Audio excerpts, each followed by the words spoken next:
Hello students, welcome to Prudential Business. So students, in our previous video we have been discussing about corporate social responsibilities, right? So in our previous video we have learned about the meaning of corporate social responsibilities. We have also discussed along the reasons or the cases for which a particular business has to undertake corporate social responsibilities, right? So in today's topic we'll be discussing in today's slide or in today's video we'll be discussing another topic, that is social responsibility towards different interest groups. This is the third topic. In our previous video we have discussed about the outline of the topics that we'll be discussing.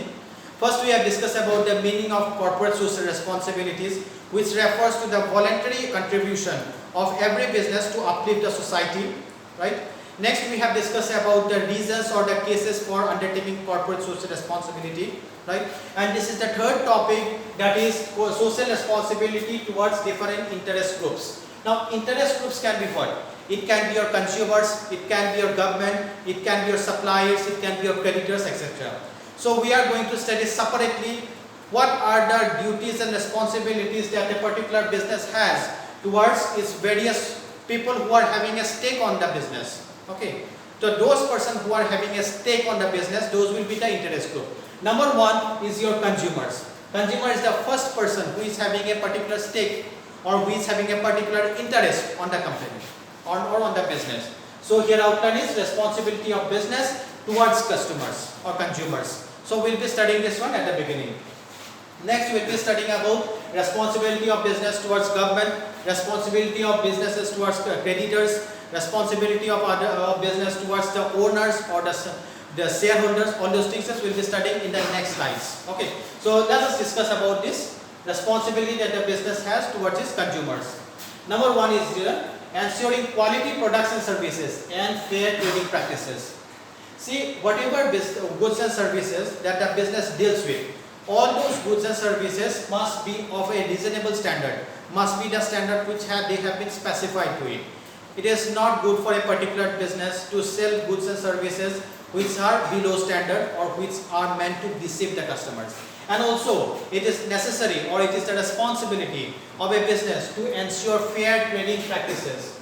Now you see, trading activities is actually a part and parcel of a business. Okay.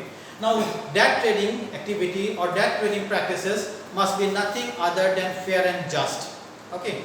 Here you see, fair trading practices will include a range of activities. It will include charging of reasonable prices, the way and the method of talking to the customers, the method of dealing of goods and services, or the method of dealing with credits to the various consumers.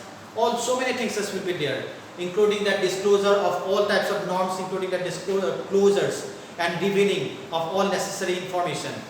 This fair trading practice is much a broader activity, and it will include a range of activities relating to the behavior of a particular business towards its consumers. Okay. Next you see, ensuring regular flow of essential goods and services. Now all goods and services may not be essential.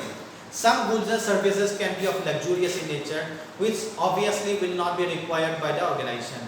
But those goods and services that are essential, that it is necessary for the business to continue the movement of essential goods and services, or to continue the selling of essential goods and services. Essential goods and services will include those goods and services without which we the consumers will not be able to survive. Okay. Next here you see, to make the consumers aware about the products and services and make them well informed about it. So it is necessary for a business to make the consumer know what the product they are selling. Okay. And also make them well informed about it regarding its maximum retail price, or regarding its the durability, regarding its expiry dates, regarding how it should be used. All those things it is necessary for the business to disclose that. Okay. Next you see, being truthful in advertisement. Whatever advertisement as a business does, so many advertisements we have seen in the print media, we have seen in screen media. Usually those advertisements which you see in your newspapers, those are actually the print media, because those advertisements has been printed. But the advertisement that you see in your mobile screen or your any other computer screen, Those are called screen media. So whatever the business promotes through advertisement, it is necessary for the business to be truthful in it. Okay. Next you see, to handle consumer complaints and grievances. So it is not good for the business to just sell goods and services. It is also necessary for the business to provide them after sales services, right? After sales services regarding warranties, guarantees, and also taking information or taking opinion about the uses of their products and services. Okay. Next you see, to develop the product and services keeping in mind the needs and wants of the consumers. So this is called a marketing philosophy. So in class 12 we will be studying about the various philosophies of marketing. So one of the philosophy of marketing is the marketing concept.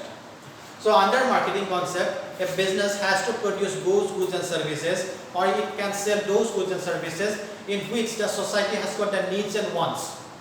Needs are something which we will be requiring it, but wants will be something which our needs or our purchasing power or our capacity. Wants will include our capacity to purchase our needs. Okay. So these are the various responsibilities that a business has towards its consumers. Okay. Next we'll be discussing about the responsibility towards an employees. Employees is also a person who is having a stake in the business or who is having an interest on the business. Okay.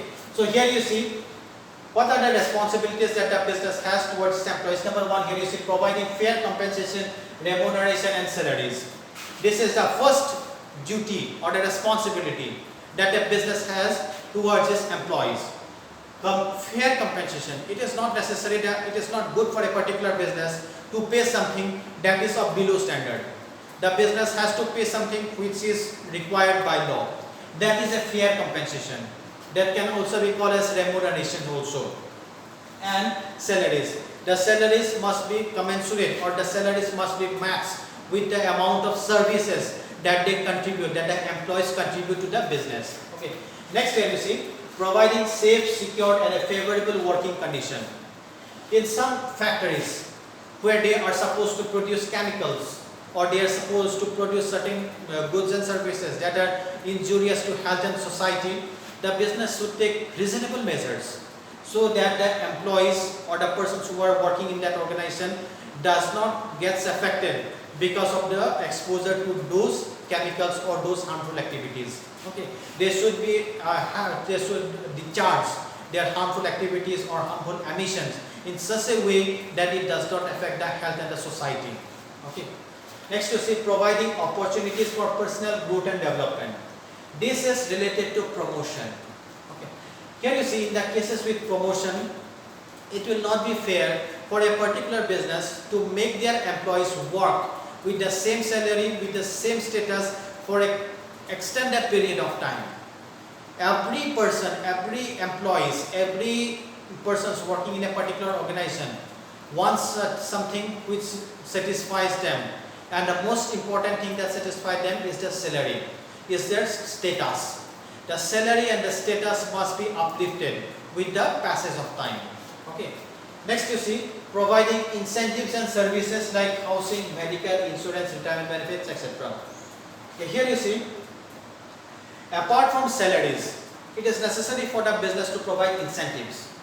Incentives can be a part of the salary. Okay. This incentives is meant only to satisfy or motivate the employees so that they will be able to continue their good office in the organization. Okay. So incentives is very necessary. Incentives, examples of incentives like housing facilities, medical facilities, insurance facilities, retirement benefits. These are certain incentives that are provided apart from their salaries, and it is necessary for the businessman to help their employees or to satisfy the employees by providing this set of benefits towards to them. Okay. So these are the various responsibilities that a particular business has towards its various employees. Okay. So what are the other responsibilities? What are the other groups of persons to which the business has got certain responsibilities? We'll be discussing in the next video.